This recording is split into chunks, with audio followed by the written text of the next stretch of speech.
it'll tell you like conversion rate 1%, average order value is $50, returning customer rates 15%. The traffic is coming from here, people are landing on the homepage this many times, this many traffic. So it's got basically everything sort of thing. So yeah, I'm very good at like just looking at analytics and being like, oh, how are you not making $10,000 extra a month? And then we rebuild the website, they make 10,000 extra sort of thing. So it's sort of like, I can't explain how my brain actually can do it properly, but normally if I say like 5,000, I'll make 10,000 extra. So I normally lowball myself. So You have found Authentic Business Adventures, the business program that brings you the struggle stories and triumphant successes of business owners across the land. Downloadable audio episodes can be found on the podcast link found at drawincustomers.com. We are locally underwritten by the Bank of Sun Prairie, and today we are welcoming / preparing to learn from Clayton Bates, the founder of Inspire Small Business, a Shopify expert. So Clayton, how is it going today? yeah, good. Thanks for having me. Yeah, thanks for being on here. So for the people, I'm going to say more or less like me, tell us just broadly speaking, what is Shopify? So basically Shopify is a platform where you can build a website. Most people that use Shopify are in e-commerce, so they sell physical products. So yeah, it's basically a website builder for physical products to sell. And does Shopify take care of payment processing and helping with shipping, sales tax, all that kind of stuff? Yeah, they can do all that, or they can connect like your PayPal to the website, things like that. So yeah, they do all Okay. that. All right. I If didn't. Shopify doesn't have a solution, someone's probably made an app or a plugin to solve the solution. So Okay. So it does allow add-ons and stuff like that, plugins or yeah, apps, whatever. yeah. Okay. Got it. And how user friendly would you consider it? I think sometimes it's too user friendly. Two user. So Okay. Okay. Easy to break, I suppose. that's actually an issue sometimes because uh like when Shopify is trying to make it super simple for someone, um so they don't really break their website. But then if you want to go outside of that, sometimes it can be a little bit challenging sort of thing. So that's why a lot of people hire people like me to build websites Oh, and stuff. all right. Yeah. So tell me, so you're a Shopify expert, and if I read that correctly, that's an actual, it's not just saying like, hey, I'm really good at Shopify. That's an actual designation that Shopify has given you. Is that correct? Yeah, so I think at the moment there's only about 50 Shopify experts in Australia and then about 500 in the whole world. Wow. It's actually super hard to become a Shopify expert. So if it's still the same as when I was become a Shopify expert, Shopify has to pick you. You can't even apply for it. Oh, you don't go to them, they go to you. Yeah, I think when Wow. I become a Shopify expert, they closed down the program for 1 year and they never let anyone in. So they're doing like a bit of a cleanup because they let a lot of like rogue agencies in and stuff. So they were very picky on like who can be an expert and stuff. So yeah, it's like if a lot of people say they're Shopify experts, but I'm actually an authenticated Shopify expert by Shopify. So All right. And once you get that designation, is that a lifetime thing or do you have to keep, I don't know, they're continuing that or you can something get like that? booted. You can get booted out. So one thing why people used to get booted out before is if they got really bad reviews on the platform, all different things like that. They keep changing like the rules and stuff.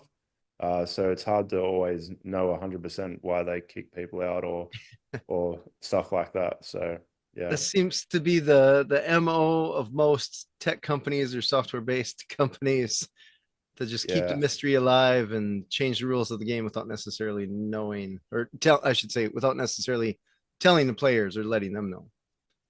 yeah. So how did you land in Shopify? I wanted to. I've actually had my own store before. So in 2014 I was selling products myself. I used to sell trading cards. So a lot of people don't know I've sold hundreds of thousands of dollars worth of trading cards, like little cardboard sort of thing. You're talking like And baseball cards or Magic the yeah, Gathering or something like that? yeah, like Australian sports, so like rugby league and cricket and stuff like that. Oh, nice. And I yeah, I went to build a website myself. I discovered Shopify. I started to build the site myself. I realized that I couldn't do it myself.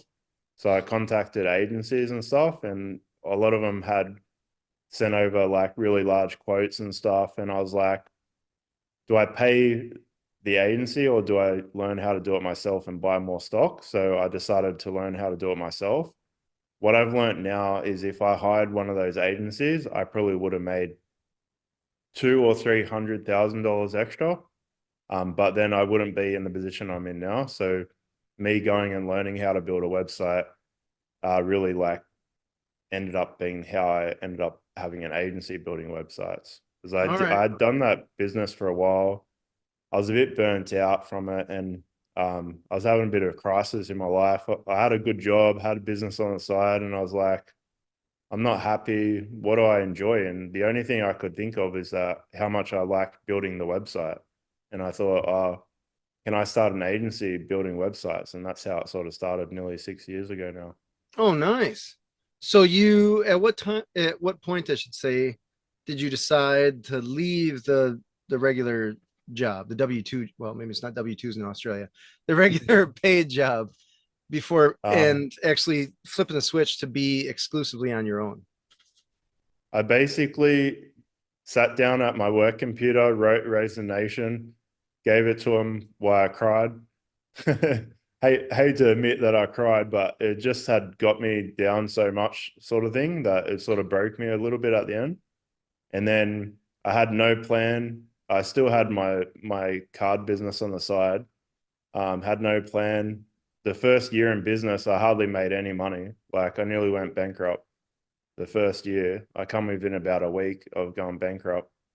Because I don't really recommend just quitting your good job and just going for it sometimes. Like sometimes it's good to have a backup plan. Um, but yeah, I got within a week of going bankrupt, and I sort of put this plan together, and I was like, you know what? I don't care if I lose my house or everything I've ever worked for. I'm gonna make this business work. And like literally that night, I got the best client I'd ever got. The next day, I got a better client than that client. And then not long after that, Shopify made me an expert. Not long after that, people left video reviews of my work. So that really helped as well. And then not long after that, COVID hit. And when COVID hit, I know a lot of people struggled through COVID, but I was getting like 5,000 plus leads a week, a month when COVID hit. Like I was getting 5,000 thousands. leads. Yeah, a month. Yeah. Holy cow. That's impressive. Yeah. I think there was a time I got over 5,000 in a month. Because you think about when the pandemic hit, how many people didn't have a job or were trying to start businesses and stuff like that. It was actually like super crazy sort of thing. And yeah, it's just crazy. I nearly gave up. I come within a day of giving up, and then 5 years on, nearly from there, we've worked with 600 businesses, helped generate tens of millions of extra revenue for our clients. Like, yeah, we have staff, like all the things that have happened since then. It's pretty crazy. That is cool. That is super cool. So tell me, at Yeah. the point when you have all these leads coming in, initially, did you have staff at all, or was it you were an army of one kind of thing? Yeah, when I become a Shopify expert, it was only me. So when the pandemic hit, um, before that, I was getting about 100 leads a week, and then when the pandemic hit, I was getting over 1,000. I actually become an expert in knowing how to decline leads fast. I got really good at like how to identify if I was going to work with a person in like 5 seconds or if I was going to message them or decline it. So yeah, it was actually pretty daunting for a few years to all the leads that I got. Because even after like it slowed down the pandemic, I was still getting like 1,000 a month or something like that, right? So and then the rankings in Shopify Experts, how you rank high in Shopify Experts, and because I was the number one ranked Shopify expert in Australia for like 3 or 4 years. I was actually at one point I got to number 5 or 6 in the whole world. So I was on the Wow. first page of Shopify Experts. Okay. And like how you rank is like how quickly you reply, how many good reviews you get, how many jobs you do. So like imagine thousands of leads coming and like it really matters for your ranking. So every time I dropped below the first page of the whole world, I'd get like heaps less leads and stuff like that. So I was really crazy about like I got to reply fast and stuff. So it was a bit stressful back then. I So bet. yeah. I bet. So when did you flip the switch to actually add an employee? And when you did decide that, how were you able to take a breath to actually find that employee, train that employee, and all that? I think 4 years ago I hired the first person. Um, I didn't want to code no more. Like I didn't want to do hard coding or anything like that. I just want to do simple code. So I hired someone. I actually hired and fired 30 people before I found that one person. And Wow. then, yeah, they worked for me for 2 years. And then I hired and fired about 30 more people to find another person who was really good at coding. He still works with me now. Then we've got some other people that do other stuff and design and things like that. But it was very hard. The first person I ever hired was very hard to like let go a little bit. I think I struggle to let go of things sometimes. So when it's a really big pain point, that's when I'm like, all right, I'm not doing it anymore. Someone else can do it, sort of thing. So yeah, sometimes it's hard, I feel like, to hire people to let go a little bit. Oh my gosh, extreme. So Yeah. did you, I guess you, I don't want to say fell into this business, but you stumbled it on it more or less, not intentionally getting into the Shopify world and still use until you started to use it for your own stuff. And then one thing led to another. Yeah. But I imagine at some point when you say, hey, I got to hire someone, and at that point, you've never hired or interviewed or did any of that. So did you get help or go to classes or did you just wing it more or less? Well, my old job, I used to be like a team leader. I don't know if you know Schneider Electric. So Yeah. yeah, I used to be like in charge of like distribution of like $100 million worth of stock like a year. So I think we like hired and fired like 100 people in the few years that I did that. So I Gotcha. sort of So you used, had experience. yeah. So I sort of, but it's also different when it's your own business sort of thing. Very. So yeah, but I sort of had a pretty good idea sort of thing. I did a Okay. lot of courses when I started out. I struggled with other things like selling to people and things like that. That was a big issue with me. Like even quotes, like sending people like quotes and stuff used to really mess with my mind a lot. So Because what was the big concern that they wouldn't say yes or that they would say no or I don't know. I think when I've tried to think about like how my brain worked and like things, I think it comes back to a lot of childhood stuff, which probably happens to a lot of people. But when I started out, I think the first quote I ever sent was like $100 for a website, and I was like freaking out. And then I did a few for like 200. I think I did one for 300, and then I sent someone a quote for $400, and I laid under my desk until the guy replied like 3 hours later. Like my mind was like a mess when it comes to like quotes and stuff. Like all my right. anxiety and everything was really bad. And like last year, we sent the biggest quote I've ever sent, and it was basically like, send, yeah, whatever, get back to my job, doing work and stuff like that. So I think I've come a long way, like just trying to work out mindset things and stuff. I That's think it fair. was just, I think a lot of it's just because we were like, always heard, oh, that's a rip off, that's too expensive, like when I was a kid and growing up and stuff like that. So I think a lot of that sort of stuff, that's why I had so much problems at the start. Interesting. You know, it's funny how your skin thickens up as you're an entrepreneur and as you grow your business and you expand. And where the no's individually, because there weren't that many even requests or proposals, whatever, that the percentage of one no is a big deal. But over the course of time, as you grow, when a potential client says no, you kind of think, you know what, that's your loss rather than mine. And you just Yeah. move on with your life. Yeah. So, I've seen some videos on like Instagram or something where someone's like trying to give free gold out, and everyone's like, no, no, like leave me alone. It's like he's basically saying it's their loss because like it's gold that he would have given them, but oh, they, yeah, funny. yeah. So I think It's of it that way as well. Like, there's been times I've logged into someone's website. I'm very analytical, and I normally can get it very right how much money we're going to make someone. And it's like logged into someone's website, and it's like easily we'll make them an extra $1 million if they rebuild the website. They didn't go through with it. So it's sort of Wow. like I look at it like that, like it's their loss, not my loss, sort of thing. Yeah. So when you from a sales process, everybody kind of seems to have their own different way of doing things. Yeah, In the Shopify world, is are you ever actually talking over Zoom or anything like that to the person, or is it all over email or chat on Shopify's yeah. website or something like that? So I'm super different to a lot of people, I think. So one thing I learned early on is that I used to put requests through and contact other Shopify experts and Shopify agencies and stuff, and worked out what they do. So I used to have my old store. So I used to use that as like, hey, get quotes and stuff, right?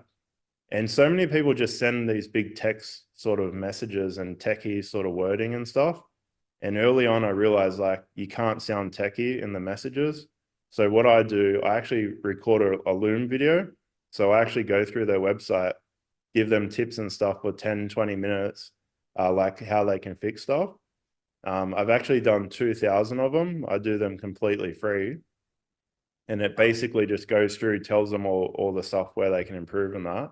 So you think, imagine if 50 people are messaging you and 49 are text and then one's a video. So it gets people's attention, sort of thing. And then it builds like a little bit of rapport, sort of thing. And then when they contact me, I'll send them a video, like a link to book a call. So they can either do like a phone call or Zoom or whatever. And then what normally happens a lot of the time before I even get on the Zoom call or phone call, people have actually checked me out. Like a lot of people will say, oh, I watched your about video, it was really inspiring or something, or I watched a podcast that you're on.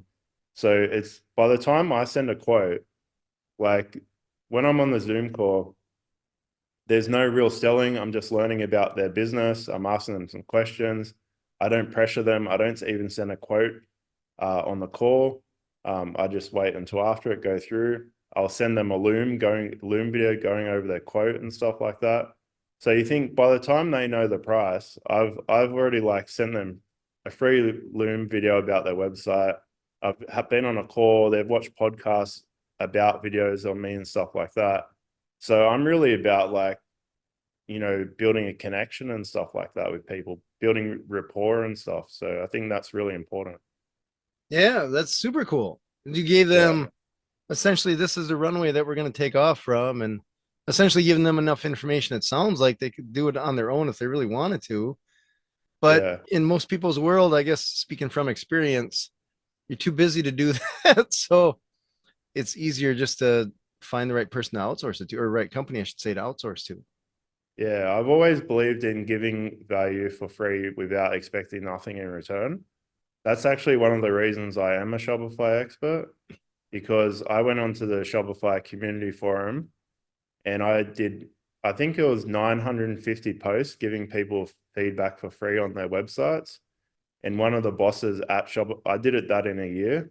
And one of the bosses at Shopify seen me do all those posts, and they're like, "Oh, we got to contact this guy and see if he wants to be an expert." So That is like, cool. you think like I put all that good energy out for a year, and then one of the bosses at Shopify noticed. So that's why I always believe in give value and not expect anything in return. That's awesome. Do we, is there any number of how many Shopify stores are active right now worldwide? I used to look at stuff like that, but yeah, I can't remember now. It's been like probably 3 or 4 years since I looked at stuff like that. Okay. Are we Um, talking thousands, tens of thousands, there'd millions? be Just heaps. Yeah, there's heaps. Yeah. okay. Yeah, there's probably like lots of stuff you don't even realize is on Shopify. I Sort of. imagine there's an incredible amount. Yeah, I reckon probably it's got to be like 50, 60, 70% in that range of e-commerce websites at Shopify. Is it It's got to be really? like super high. Yeah, I reckon it'd be higher. Okay. So something like Shopify versus WordPress with WooCommerce. Does Shopify have a bigger market share? Are they pretty equal, or where's that at? Yeah. Again, I haven't looked for a few years, but Okay.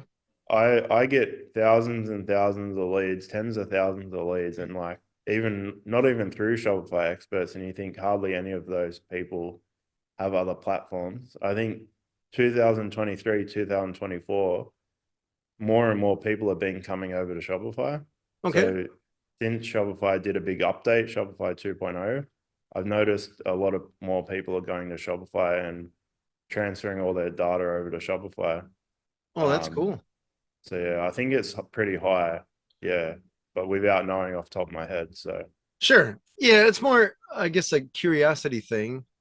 yeah, When I look at websites and stuff like that, you look at the back end, whether it's WordPress or Shopify or I don't know what any of the other ones are. There's really not, I don't know, I don't see too many plain HTML like somebody actually manually coded it like we used to in the 90s anymore. I yeah. don't know if If that's even a thing. really large companies would have like custom built websites, like that. So even there's a big company here in Australia, JB Hi-Fi, that's on Shopify. That's like a really big like electronics website, like store sort of thing. So even some of the biggest companies in Australia and the world use Shopify. Yeah, Oh, interesting. yeah. So most of your clients, can you describe just ballpark? Do they have hundreds of items for sale or a couple dozen, or is it thousands of items for sale? Uh, Anywhere from one product to 100,000. Oh, wow. Okay, that's a range.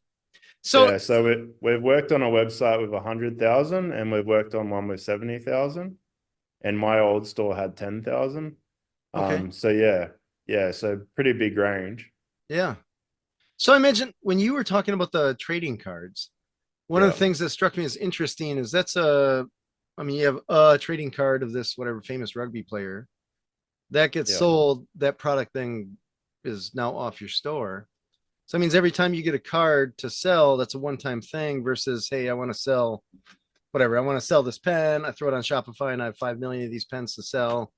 Just rinse, repeat kind of thing. Is it yeah. tough to put a product up there or it must be pretty quick in order to do it for one-time items like that? Trading cards is probably one of the worst because you have to scan all the trading cards and then upload them into the website and stuff like that. But a lot of trading cards, like things that are like $5, $10, you probably have like 20, 30 of the same thing.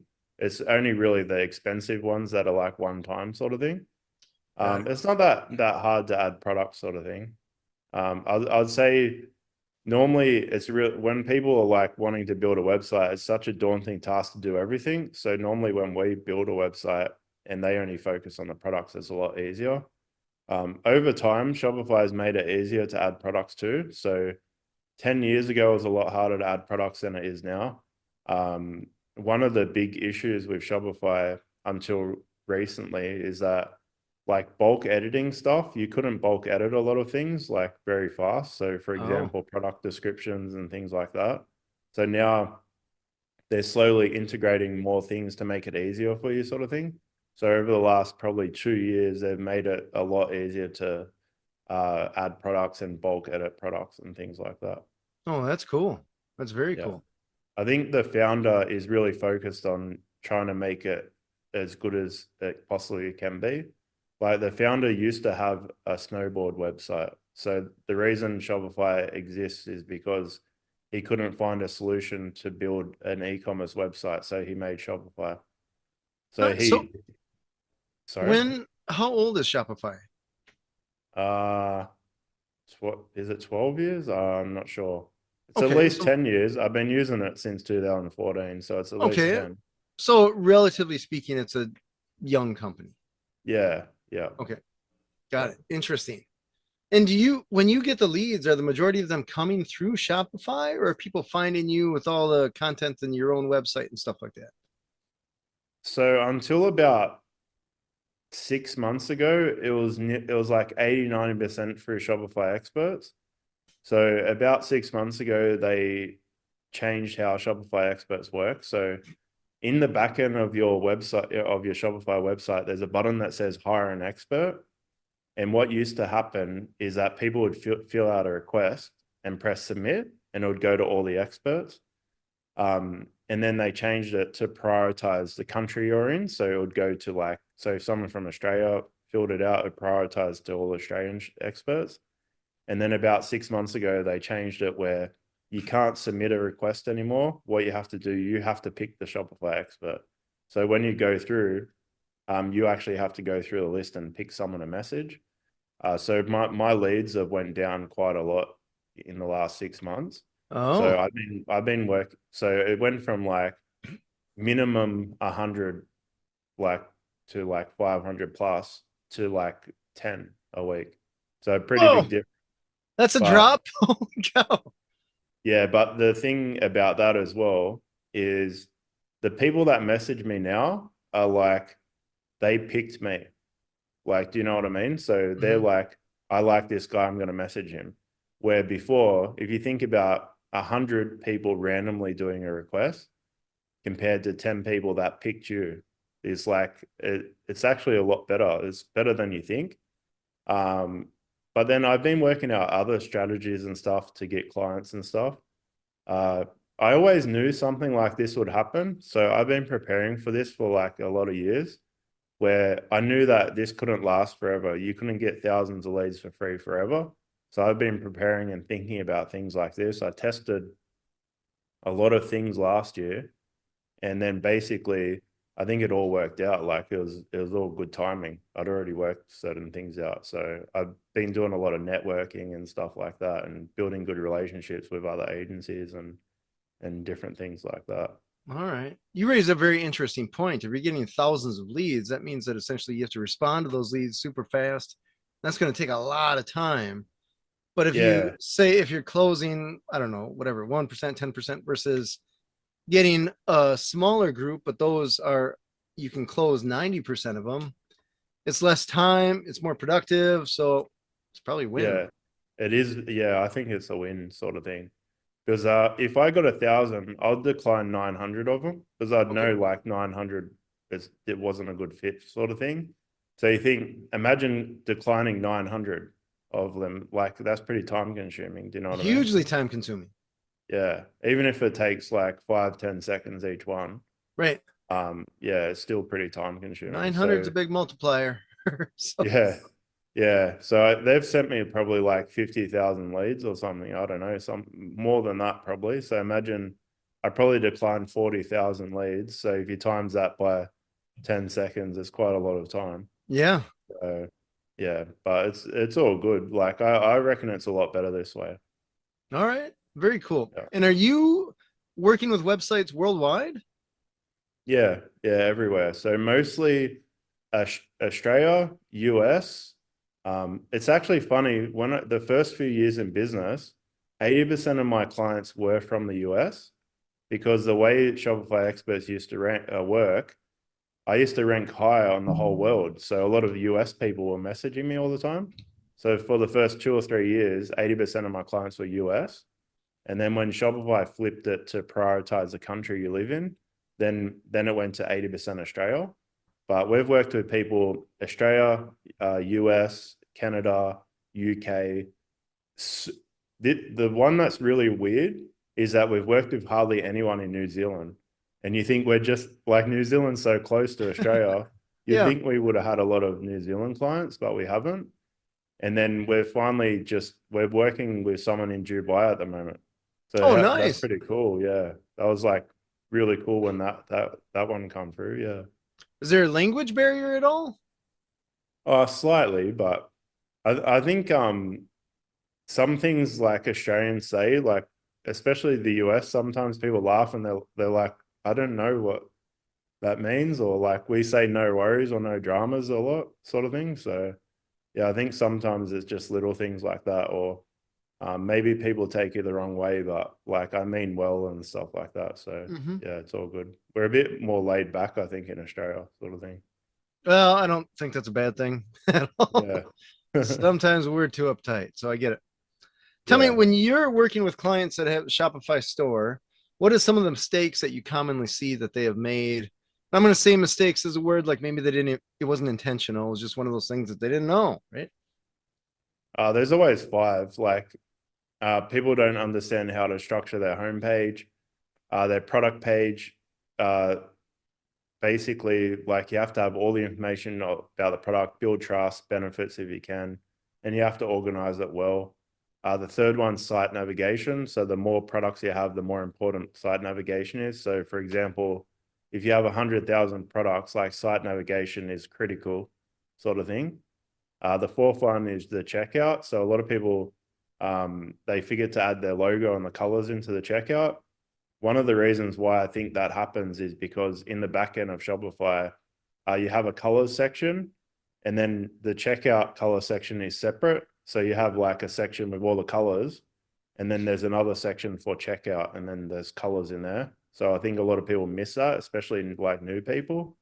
Or if they do a rebrand, a lot of people do forget that as well. So you'll go through their checkout, their old logos in there, and you don't want to have a disconnect when you're about to pay for something, like, so that really hurts.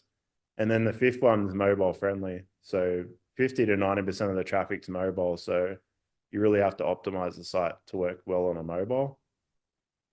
Does Shopify help with the mobile thing? Is that more or less automatic, or is that something you have to really Uh, consider picture sizes and stuff like that? yeah, a lot of it's like an auto resizer thing and stuff like that. But a lot of people mess it up still anyway. Like, so imagine this is one big thing that people mess up on a mobile, for example, right? They will have 20 paragraphs of text and like no headings, no images or something. So imagine on your phone, you're like endlessly scrolling like through 20 pages on your thing. So one really good tip on a mobile is if you can break it up with images and stuff and headings. So a lot of people skim a website as well. So if you have like, if you go like image heading text, image heading text, if someone's skimming it, they might see a cool heading that they're like, oh, that's something interesting. So I'll read that. So they're like little tips on how to like break things up sometimes. Yeah, we try to do that. A lot of people put too much text and stuff. It looks okay on desktop. So I have a theory that a lot of people, they build their website on a desktop and they're like, oh yeah, it looks all right, but they don't really test it properly on a phone or go through their site and realize like, oh, I'm just scrolling forever, like through all this text sort of thing. So yeah, that's one. Nice. When it comes to Shopify stores, is there an SEO component of it? Yeah, there's SEO. Yep. I would say SEO agencies might hate me for this one, but most That's of our okay. clients don't make heaps of money like SEO. Like most people that we work with have built a brand on social media, especially Instagram. A lot of people, their products are competitive. Like there's, imagine being a small business and you're going up against like Walmart, Amazon, like all these listings, like people spending tens of thousands of dollars a month on SEO. Like it's really hard to compete in some niches for SEO. Just for example, my trading card website, I ranked page number one, result number one for 1,000 searches, over 1,000 searches, right? But then you think about, I'm in a niche where no one cares about SEO. There's thousands of products. I'm the only one caring about SEO. So it's like heaps easy to rank page number one, result number one. But if you sell a light and there's like 1,000 people and like there's certain niches where everyone cares about SEO a lot. So when you're up against them, it's pretty hard sometimes. So yeah, I don't know. Most people I see, they build a brand on social media. So yeah. Okay. I suppose, you raise an interesting point because I guess in my mind, I'm thinking of this like an Amazon or something like that. But in the end, each store is selling their niche product, whatever that is, if it's balls of Yeah. yarn or frames or baseball cards or whatever. Yeah. So I see what you're saying there. Okay, that makes sense. That makes Yeah. sense. Yeah. When people 100%. when people come to you, is their Shopify store more or less their livelihood, or is it side hustle type thing? Both. So I think there's like three categories of people that come to me. So people that are either they're brand new or basically brand new. So those types of people. Then some people will come to me that it's their full-time job. They're doing all their money, their rent and everything is getting paid for because of their store. And then the third category of people is like 10 million plus. So it's like they're getting paid, they've got staff, it's like full blown sort of thing. So yeah, that's probably the three different categories of people that come. There's a very big difference from someone starting out to someone making over $10 million a year through their store. I bet. It's I actually bet. weird because I was thinking about the difference, and normally the big difference is that when people are starting out, they care more about money, but when people are making over $10 million a year, they care more about their time. They don't care about the Ah, money. They don't care about the money so much. They care more about the time. Like they basically want you here, do it. We trust you to do it. We don't want to spend too much time on it. Like we know you could do a good job, sort of thing. They care a lot more about time. yeah, I get that. I definitely get that. Time is a commodity you can't get back, where money is something that you can always figure out a way to make money. Yeah. But yeah, time is, you have a finite amount, you have no idea what that finite amount is, and you better spend it wisely. So totally understand that. Tell me about conversion rates, because that's a term that we hear a lot. And I Yeah. imagine you get people ending up on your store or ending up on a client store. And Yeah. your goal is to get that person to click that buy button, throw their money at them, and everybody's happy. But I imagine Yeah. there's a lot of times where people go to a store and for whatever reason, they don't actually convert. So can you tell us about that and some of the things that you do to help people with their websites actually convert? Yeah, well, those five things that I was talking about, they really help the conversion. At a higher level, it's like hundreds of little things, like 50, 100 little things, like mainly consistency. But I always like to think of it in three areas. So the three real key areas to it. One, the traffic has to be right. The right type of traffic has to be going to the website, otherwise not going to convert. The second one is the images and the content. If they're good, that will help as well. Just to give you an idea, one of our clients spends about $50,000 to $100,000 a year on images for their website, like photo shoots and stuff. And Wow. if you can, I could build the same website 10 times exactly the same. There's a very big difference from their website to everyone else's website. So that's like, sometimes that's super important. And then the third one is just like the structure and flow of the website. So sometimes simple is better. So if you just make it a lot more simple, easier to use, user experience, stuff like that, that sort of works really well. All right. I get it. Yeah. Confused customers don't buy. So Yeah. keep it as simple as possible and as easy, release the barriers to prevent the customer from being able to buy. I get that. Yeah. Very 100%. cool. Tell me about the traffic. When people are getting traffic mainly from Instagram or social media, are they Yeah. paying, or can you pay on Shopify to for your store to show up somewhere? Or is that more you're advertising on other places, social media or search engines or something like that? Yeah. Just be the same. Like you can run ads on Facebook and Instagram and stuff like everyone else sort of does. Yeah. To get Okay. them to the website. Or if they follow you, they can just go to your bio and then click over to the website sort of thing. So a lot of people just have their link in their bio for Facebook and Instagram. Is that Got what it. you sort of meant? Yeah, I'm trying to figure out how, if I have a whatever, I have a Shopify store and I Yeah. sell pens or microphones, maybe something more niche. I don't know. Yeah. Just I'm trying to think of some I guess I'm a motorcycle guy, so let's just say I sell gears for motorcycles that are specific. I got my little niche. But I have two problems. One problem is that most of the world doesn't know that I exist. And the other problem is that possibly the world that would use my product doesn't even know that the product itself exists. So, how do I Yeah. get in front of the right audience and get them to my store to actually pay me? Well, first of all, I'd love to do a motorbike website. Because I ride a motorbike myself as well. Nice. You just got Uh, cooler. yeah, yeah. It's one of the best things I ever did was buy a motorbike. Best There's therapy in the world, right?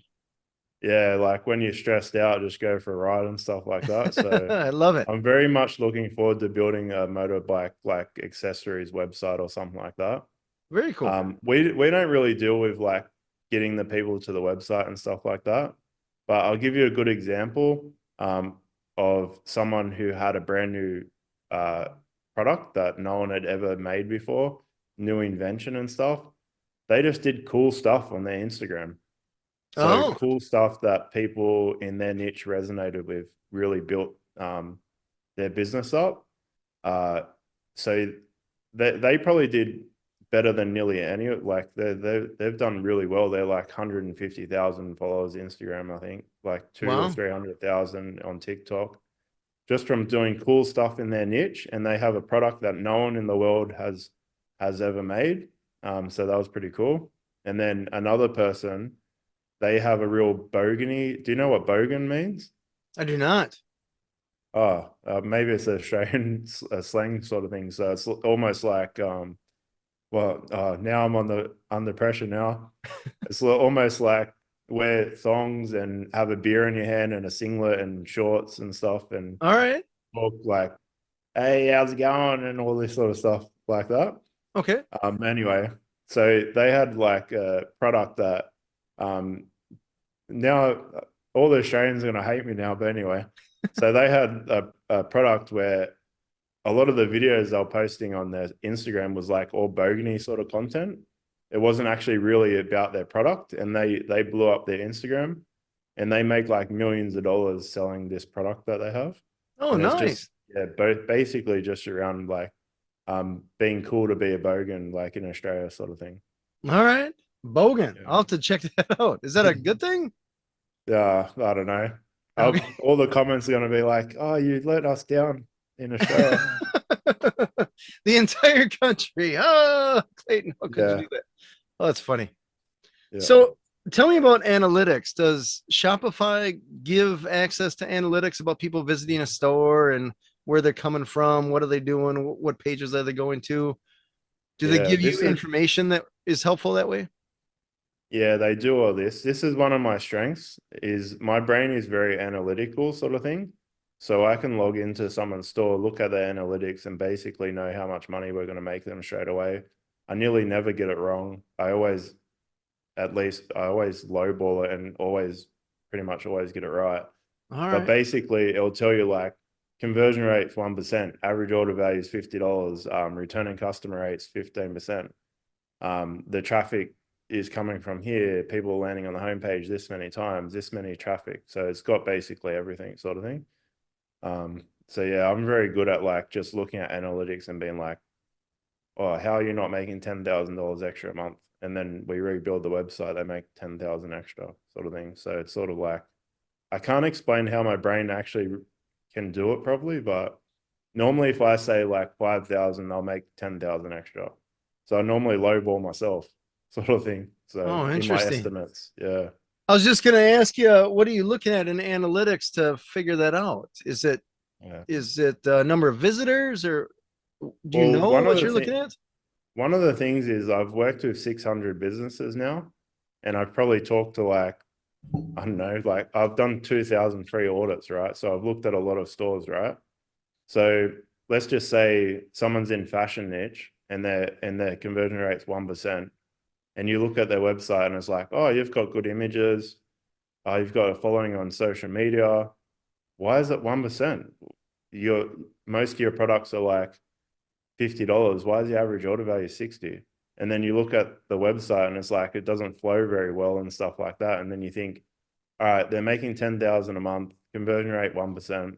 If we can increase it to 2%, which is realistic, and then if we can get the average order value up $10 or something like that's how my brain's sort of thinking. It's probably comparing it to all previous people I've worked with, sort of thing. Now Got that it. I think about it, All so right. yeah, normally, at a very high level, like when people are making millions of dollars a year, right?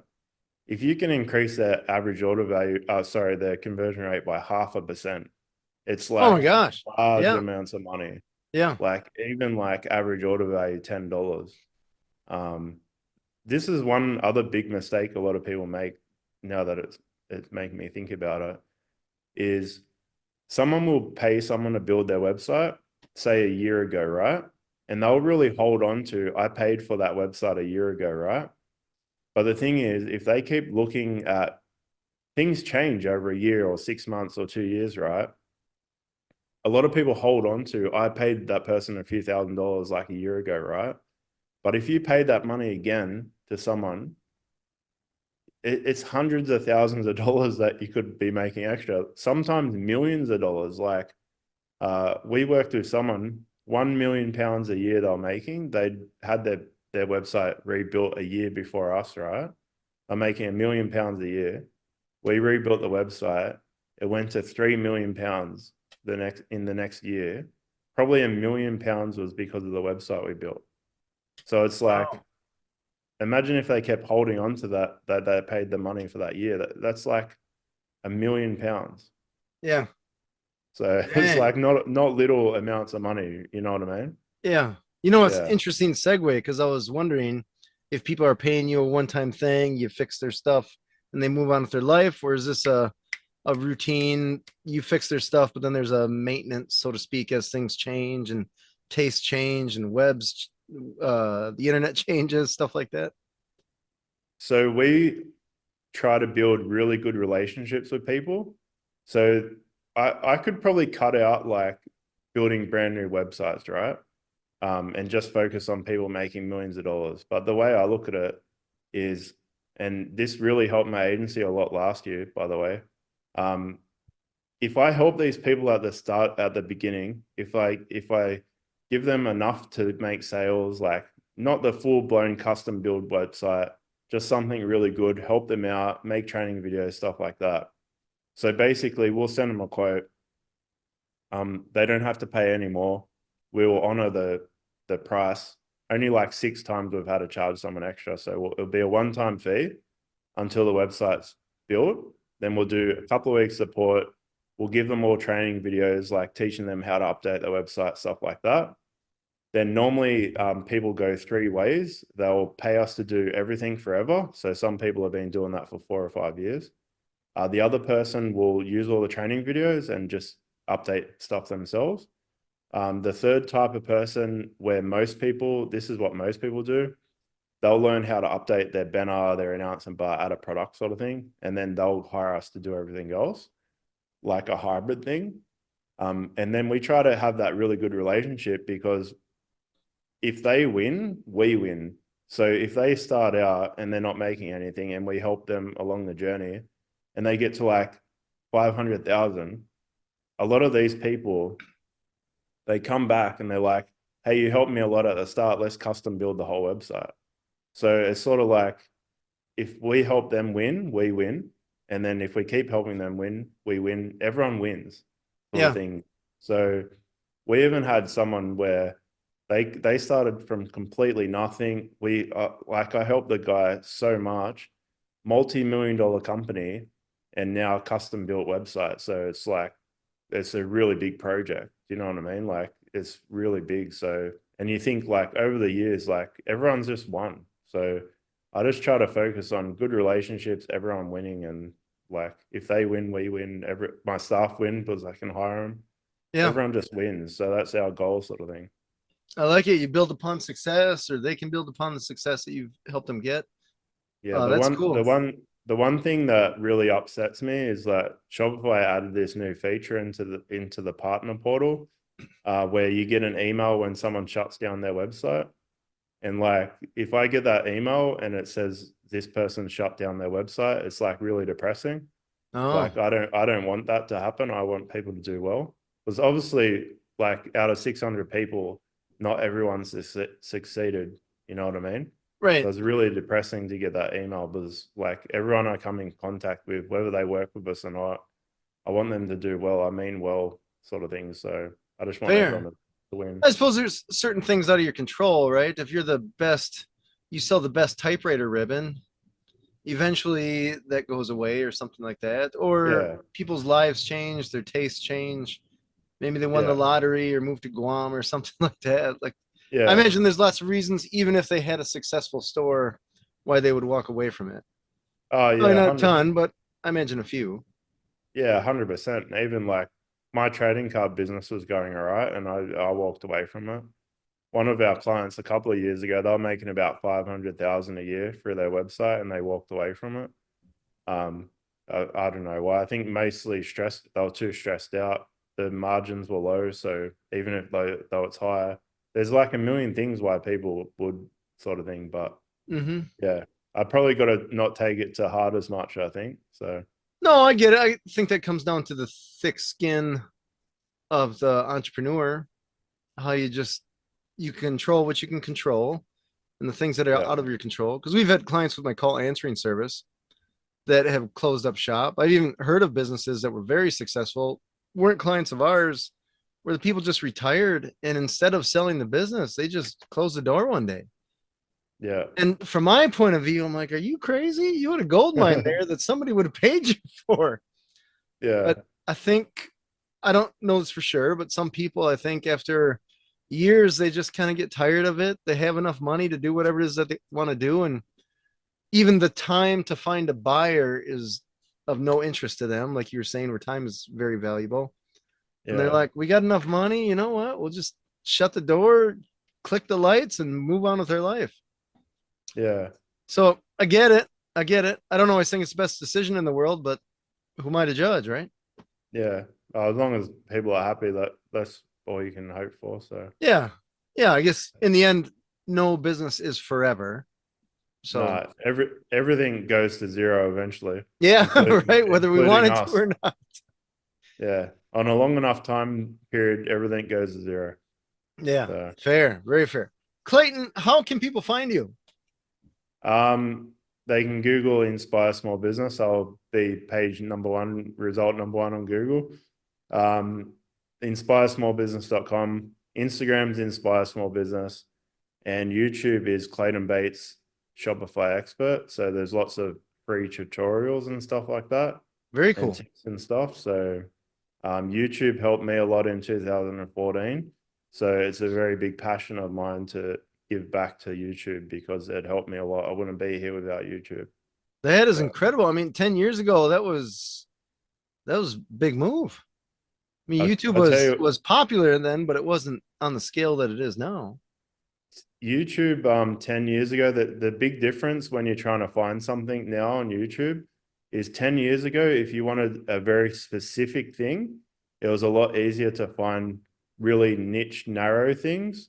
But now when you try to find niche, narrow things, all the generic stuff comes up. So it's actually harder to find like really narrow things. Back 10 years ago, if you wanted to find some random thing, someone had probably made a video about it. So it was a lot Yeah. easier to find stuff. Yeah, you could almost argue universally that that's the same with YouTube and a lot of the search engines that we have. I feel like the search engines have gone backwards from they used to be really good and now they're not as good, in my Yeah, opinion. 100%. No, I think so So too. yeah. Hopefully, well, maybe they're going to zero. Who knows? There'll be something else to replace. It will eventually. In 1,000 years, it's probably not going to be around. Yeah, right. Something's gonna happen. All good. Clayton, I appreciate you being on the show. Yeah, no worries. I really appreciate it. Thanks, everyone that listened this far. Thank you. I really appreciate it. And give a like and subscribe or everything to this podcast has been awesome. Right on, right on. This has been Authentic Business Adventures, the business program that brings you the struggle stories and triumphant successes of business owners across the land. We're locally underwritten by the Bank of Sun Prairie. If you're listening or watching this on the web, if you could do us a huge favor, just like Clayton said, give it the big old thumbs up, subscribe, and of course, share it with your entrepreneurial friends, especially those that either have a Shopify store or those that maybe are considering having a Shopify store. Authentic Business Adventures is brought to you by Calls on Call, offering call answering and receptionist services for service businesses across the country on the web at callsoncall.com, as well as the Bold Business Book, a book for the entrepreneur in all of us, available wherever fine books are sold. We'd like to thank you, our wonderful listeners, as well as our guest, Clayton Bates, founder of Inspire Small Business. Clayton, can you tell us that website one more time? InspireSmallBusiness.com. It doesn't get easier than that. I love it when they do that. Past episodes can be found morning, noon, and night at the podcast link found at drawincustomers.com. Thank you for joining us. We will see you next week. I want you to stay awesome. And if you do nothing else, enjoy your business.